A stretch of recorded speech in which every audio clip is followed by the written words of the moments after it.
What's up, guys? What's going on? Frankie D, the coach here, and today I want to talk about the cost of getting lean.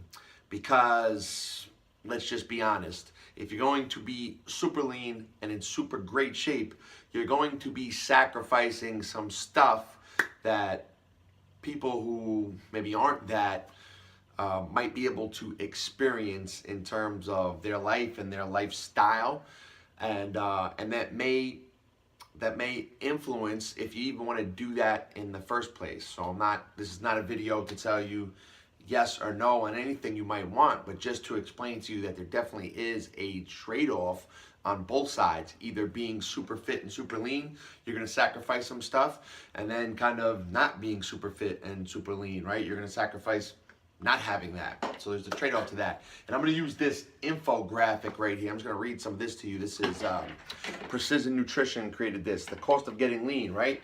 And they have this infographic. It's available to you guys, so check them out. PrecisionNutrition.com, one of the industry leaders in helping people improve their nutrition, very much up on the latest research and dispelling all kind of the stupid BS myths that are out there and helping you do what you got to do to get to where you want, right? But they created this nice thing that we kind of use with our clients here, this PDF form, where they go over the different body fat percentages and what it might take to be at a certain level. So I'm just going to read some of this stuff to you guys. So the first one is unhealthy, and that's males over a 20% body fat and females over 30% body fat, right? So that's kind of unhealthy. And the benefits are it's kind of easy fallback. It's not very difficult to be unhealthy, right? It takes less work and does not require much thought or work, right? The trade-offs: poor health, low energy levels, poor life expectancy, right? You don't live as long. Risks of metabolic syndrome, may need medications to manage various conditions, right? You can pretty much eat whatever you want, and you don't really need to exercise to stay there, right? So that's on that side. You know, pretty simple. Don't have to discipline yourself. Don't have to give up anything, and you can just do whatever you want, and you're gonna stay there. It's a trade-off, right? And as it starts to move on here, we have the healthy. So for males, that's about 15 to 20% body fat. For females, about 25 to 30%. And this is kind of the start of being in somewhat good health. And the benefits: improve health and energy, improve sleep. So when you first start working out, you start changing your exercise. These things start to get better, right? Exercise is easy, it starts to get enjoyable. It requires some thought and planning, and you'll look good, but not super lean. So you'll be healthier, but you might not be some of the people that you aspire to be that you'll see on social media, right? And you know, and you'll start to know more about nutrition and start to eat a little bit better, and you'll eat like less desserts and less sweets and drink fewer caloric beverages, right? And then it starts to move along, and let's skip down a few to where now we're talking about 10 to 12% body fat for males and 20 to 22% body fat for females. And this is getting to elite level, right? Starting to be pretty good, somewhere just about in the middle. But you know, we're talking about almost like Olympic level athletes. Their benefits: fit appearance and good overall health, fewer food cravings due to balanced diet and exercise regimen, relatively easy to maintain once practices become habitual, right? Those are the benefits. Trade-offs: requires more planning and greater overall attention to diet, requires a greater time commitment for the more consistent exercise regime, may need assistance or coaching to achieve this amount of consistency. Again, these are kind of higher level athletes, and potentially even the people that you see on social media, right? And all your nutrition stuff is going to be good, right? So you're going to really be managing those things, and you're really not doing a lot of eating desserts and sweets or drinking caloric beverages. You know, the number is 1 to 2 per week. So are you willing to drink 1 to 2 caloric beverages to be, for males, 10 to 12% body fat, which again is pretty good, it's pretty elite, and for females, 20 to 22%. And then when we get to like the upper echelon, there's 2 more categories right here, and this is this is like, I'm going to consider this elite. Down here it says it's unhealthy. We're talking about in show shape. So bodybuilders, figure competitors, when they get to that point of leanness, it really becomes unhealthy and you can't stay there for long. So I'm going to not talk about that right now. I'm going to talk about this kind of elite level again. And this is where these people you see on Instagram and Facebook, this is probably where they're going to be. And here's what you got to do to get there. So the athlete that's at this level of body fat, this is 6 to 9% for males and 16 to 19% for females. Again, these are elite level body fats where high level athletes and people that are in really good shape, really lean, hang out at this particular place. And this is right before you're getting unhealthy, but it's challenging to be here, right? So athletes at this level of body fat, Olympic level boxers and wrestlers, Olympic sprinters, Olympic level gymnasts, right? This is the upper echelon.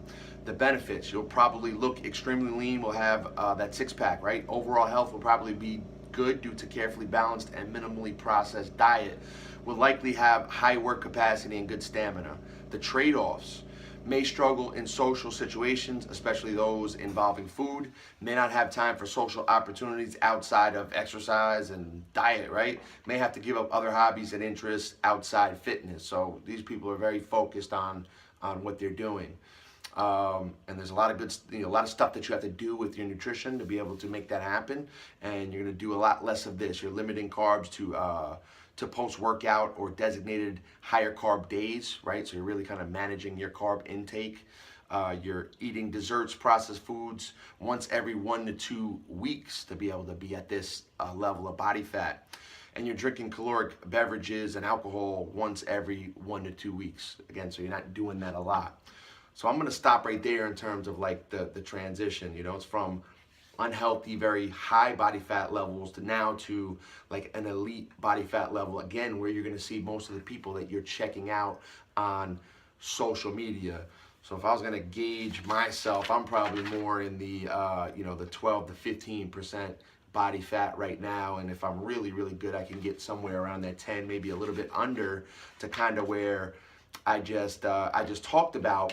But again, that's challenging, and you do have to give stuff up, and there's a trade-off, right? You're not going to be able to go out and socialize as often unless you can control yourself. You're not going to be able to enjoy dinners with your friends and maybe go to the movies and have whatever you might have at the movies. All those things come into play when you're trying to get to that elite level of leanness. So again, this is not an argument on what is right and what is wrong. And the first thing I want to tell everybody, because a lot of times when we work with a lot of people, is they'll beat themselves up over, enjoying the foods that they like to eat, maybe falling off a little bit, maybe not being as lean as they want to be. But you do have to understand, like, there's a huge trade-off in order to get to this level of leanness of a lot of the people that you admire on these social media platforms. And a lot of those people, in addition to being super disciplined and being able to sacrifice the stuff they need to sacrifice to be where they're at, a lot of them are very naturally in that position in the first place. They have very good genetics. They've been very close to that level of leanness their entire lives, high metabolisms, and it's a little bit easier. They make it look real good. They got good parents. They make it look real easy and real good to be where they're at. Again, even though they do focus, they do discipline, they're naturally kind of in striking distance of that level of leanness. So I hope that makes sense, guys. And again, this is not an argument on what's right or wrong. And I tell people all the time, like, if you like alcohol, if you like ice cream, if you like pizza, if you like going out with your friends, if you like enjoying yourself, like, none of that stuff is right or wrong. The only thing that's right or wrong is particularly what you're trying to achieve. So what becomes more important? So there is definitely a little bit of give and take in all the things that you're trying to get in life, or the things that are most important to you. But none of these things in your social life, okay, and the foods that we might enjoy, because I'll tell you what, like, I'm not going to go too long or too far without, going out and enjoying a good meal and enjoying the things that this restaurant creates, or this stuff that's going on in the city, or you go to another country, you're not going to experience the food that doesn't really make a lot of sense. It is about moderating yourself at the appropriate times. If you want to be elite level lean, you're doing that more often than not. So big point here, guys. I want to give you an idea of exactly what it takes to get to a high level of leanness, and just let you know, again, it's all on a spectrum, right, of where you want to be.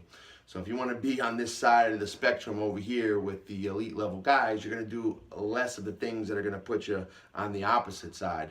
But it's about marrying kind of what you want your lifestyle to be with your level of happiness with where your body is, right? And if you're going to look in the mirror every day and not be happy, then you probably want to think about some of your lifestyle choices. And if you're all right with making some lifestyle choices and being not as super lean, that's okay too. There's nothing wrong with that. So again, I'm not telling anybody this is what you do, this is what you don't do. What I am telling you is, one, don't beat yourself up so much, because everybody's human, and a lot of stuff that we enjoy, alcohol, food, whatever it might be, was put here for us to enjoy. So we should do some of that. Again, you got to decide what really works for you in terms of your health, your fitness, how you want to look when you look in the mirror, how you want to look when you post your selfies on Facebook and Instagram.